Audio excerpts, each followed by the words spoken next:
Olá meu amigo, minha amiga, sejam muito bem-vindos a mais uma aula de Trivium. Hoje vamos tratar aqui do segundo capítulo, que o tema é Natureza e Função da Linguagem.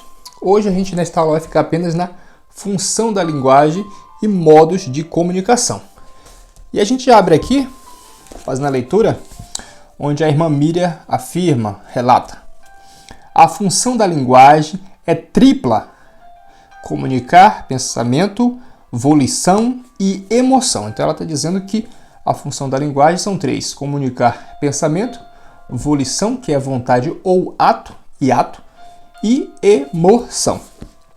Observe como é importante esse tema que a gente está abordando. Na aula anterior eu falei ali sobre o alfabeto funcional do hebraico. E o povo de Israel eles ficaram cerca de 2.000 anos longe do seu território natal, né, da sua terra, onde eles foram assim expulsos ali na diáspora por volta do ano 70.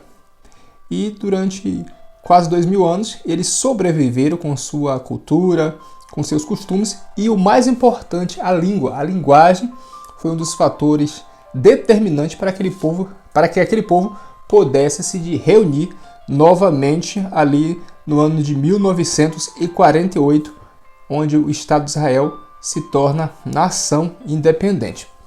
Então, voltando aqui para o Trivium, a irmã Miriam vai dizer que a função da linguagem é comunicar pensamento, volição e emoção.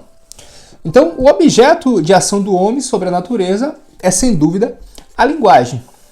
No seu livro Sapiens, Yuval Noah Harari, ele vai dizer que o homem sapiens conquistou o mundo acima de tudo graças à linguagem. Neste livro ali, eu tenho algumas críticas a respeito de algumas coisas que ele ali afirma, mas essa é uma afirmação bem interessante, né? Que acima de tudo o homem sapiens conquistou o mundo graças à linguagem, né? A sua linguagem única, que assim o difere dos demais. Então assim, vamos agora ao modos de comunicação.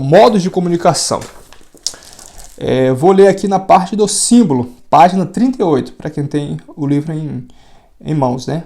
Ou também PDF, né? Que seja. Símbolo. Um símbolo é um signo sensível, arbitrário, cujo significado é imposto a ele por convenção. Dá uma pausa. Então, convenção é uma coletividade que atribuía um significado àquele signo. Um signo é sensível porque pode ser percebido pelos sentidos. Todo signo tem um significado, quer por natureza, quer por convenção. Ou seja, durante toda a obra, a irmã Miriam Joseph, ela vai sempre puxar para essa questão da natureza. Como ela é muito aristotélica, por assim dizer, ela puxa muito para a questão da natureza. Então, ela fala que todo signo tem um significado, quer por natureza, quer por convenção. Uma nuvem que é signo de chuva e a fumaça, que é signo de fogo, tem significado ou sentido a partir da natureza. Uma luz verde, que é um signo ou sinal de tudo, uma luz verde, que é um signo ou sinal de que o trânsito deve mover-se, tem significado por convenção. Então ela dá o exemplo aqui do signo da nuvem e o signo da fumaça, que é por natureza. É um signo por natureza. Aí ela dá um exemplo da luz verde ali do semáforo, que é um símbolo convencional, algo estabelecido por uma convenção. Então ela também afirma: todas as palavras são símbolos, exceto muito poucas imitativas ou onomatopeicas. Que palavra difícil. Essa palavra significa um zum-zum, um tic-tac, um espirro, um atim, ou até uma imitação. Então, isso pode ser uma exceção. Isso é uma exceção, esses termos. Fora isso, todas as palavras são símbolos. Então, ou seja, tem uma conotação objetiva, por natureza ou por convenção, como a gente já se referiu anteriormente. Então, assim, como é importante a questão da linguagem. Então, uma coisa que eu chamo a sua atenção é com cuidado com os termos que são sugeridos sem ter uma aplicação objetiva.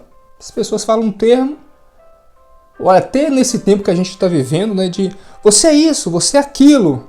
Aí você pergunta, mas o que isso significa? A pessoa não sabe explicar. Ela lhe acusa de algo,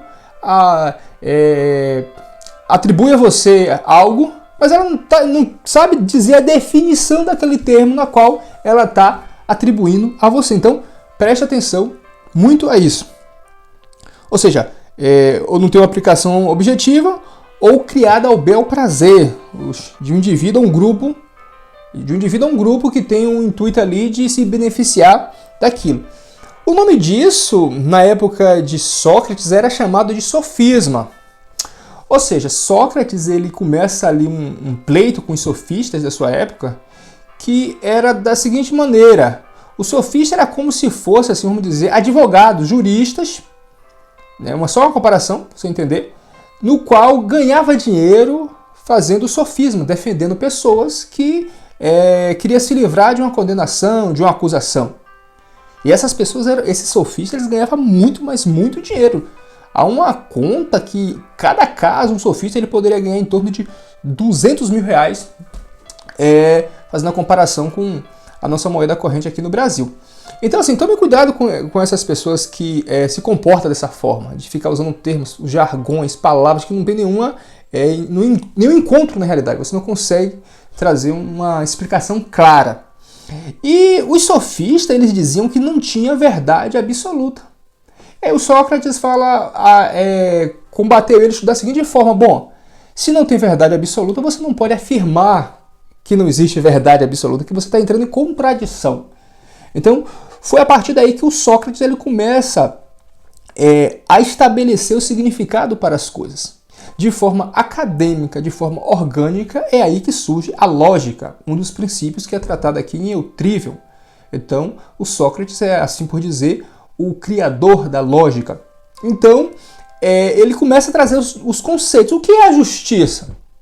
Então, se você ler a República, você vai ver lá vários discursos, né, onde o Platão, com o personagem Sócrates na obra, ele começa a provocar ali o seu receptor, o Sócrates com as pessoas que o cercavam ali dentro da obra, dentro do seu contexto, para entender o que é justiça. Vamos definir o que é justiça. Aí alguém dizia, não, justiça é eu defender o amigo, justiça é eu defender o amigo em detrimento ao inimigo. Sócrates, não, tem que ser algo universal, tem que ser algo padrão. E aí os conceitos começam a ganhar forma real.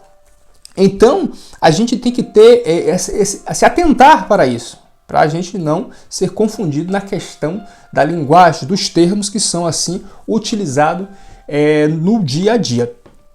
Por fim, eu chamo a sua atenção aqui, onde a irmã Miriam fala para a questão da língua morta. Exemplos, a língua mais famosa que a gente tem conhecimento, a língua morta é o latim. Ela pode ser utilizada em liturgia, doutrina jurídica e nomenclatura científica, porque os seus termos são fixos, os seus termos não variam. Então, vamos dizer que, de certa forma, eles são incorruptíveis, porque eles estão estáticos no tempo. Então, nessa aula, vimos aqui a função da linguagem. Já aguardo você para a próxima.